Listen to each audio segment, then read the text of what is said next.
So today, according to the UN Global Humanitarian Overview of 2023, 1 in every 23 people need humanitarian assistance. That translates into 342 million people affected by the world's most major humanitarian crises, and that's up over 60 million from just last year. 222 million across 53 countries face acute food insecurity.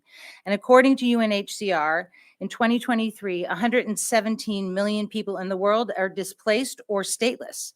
1.2 billion people could be displaced globally by 2050 due to climate change and natural disasters.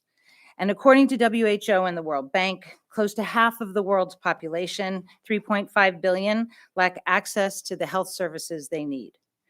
We know that the most vulnerable people are at the highest risk from political unrest, climate stress, economic discrimination, social injustice, food crisis, chronic inequity, poor infrastructure, and economic poverty.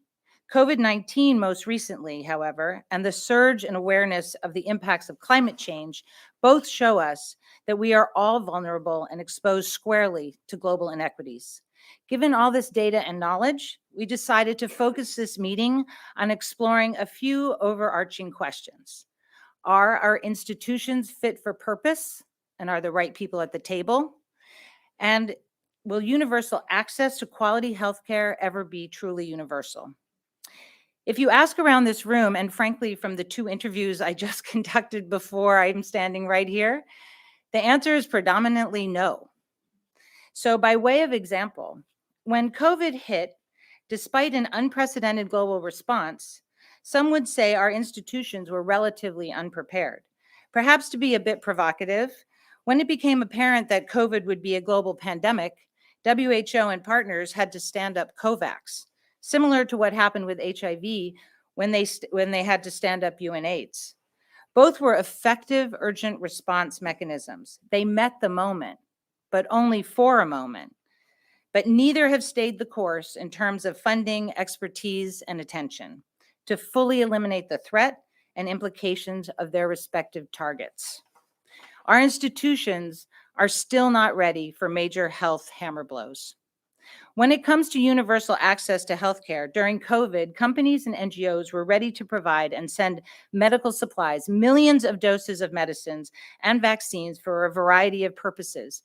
In many cases, shipments ended up having to be delayed or canceled due to supply chain difficulties, lack of local capacity to receive and implement the life-saving medications, and challenges due to national government cooperation and a general crisis of trust. So if we are questioning the fitness of our institutions and universal access is still a dream, using recent history as a guide, what do the experts say it's going to take, at least as a start? So according to the UN, $51.5 billion to reach 230 million of the world's most vulnerable in just 70 countries.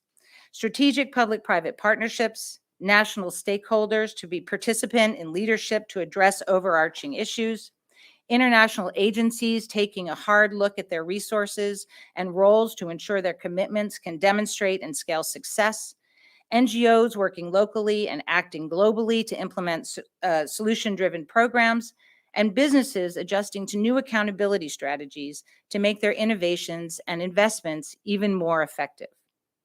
Can we do what's on this list? Access to medicine has always been a complicated issue, particularly within the institutions charged with making universal access a reality. In a pre-pandemic article, it was suggested that political shifts had resulted in an access politics 2.0, characterized by an expansion of concerns about therapeutics for all diseases, tighter linkages between innovation and access, and shifting political dynamics in high-income countries. In a post-COVID world, and in a time of climate crisis, perhaps we need an access strategy 3.0. What would this look like? It would be a more consequential activity and have to address the global and glaring evidence of health access inequities and expand our way of working through public, private, and institutional frameworks to include not yet developed solutions. It is exciting to already see that the World Bank, WHO, and the UN and other global institutions have taken up the mantle of revisiting and revising their missions. So stay tuned. For all of us here today, there is very little debate about what the problems are. Finding the sustainable solutions, however, are quite elusive.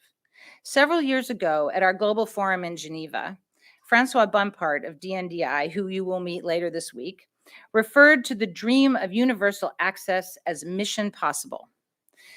That optimism continues to resonate with PQMD because it respects the enormous complexity of the tasks at hand, yet recognizes that forward progress is attainable with a coalition of the willing. For those of you who are not familiar with PQMD, we are a global coalition that promotes sustainable access to quality healthcare in underserved communities and populations in crisis. We are 21 of the largest pharmaceutical companies and 30 of the world's most engaged NGOs. And collectively, in the last 4 years, between COVID, Ukraine, and the support of all the various signature programs and global initiatives of our members addressing NCDs, NTDs, primary healthcare, and disasters, conservatively, we work in 180 countries and supply medical product donations, supplies, and cash worth well over $5 billion and counting. So, if money was the solution, we would have it. If product was the answer, we would provide it. If passion and commitment were the silver bullet, we would certainly take the shot. Addressing today's global crisis is not, may never have been, a crisis of resources nor a lack of will.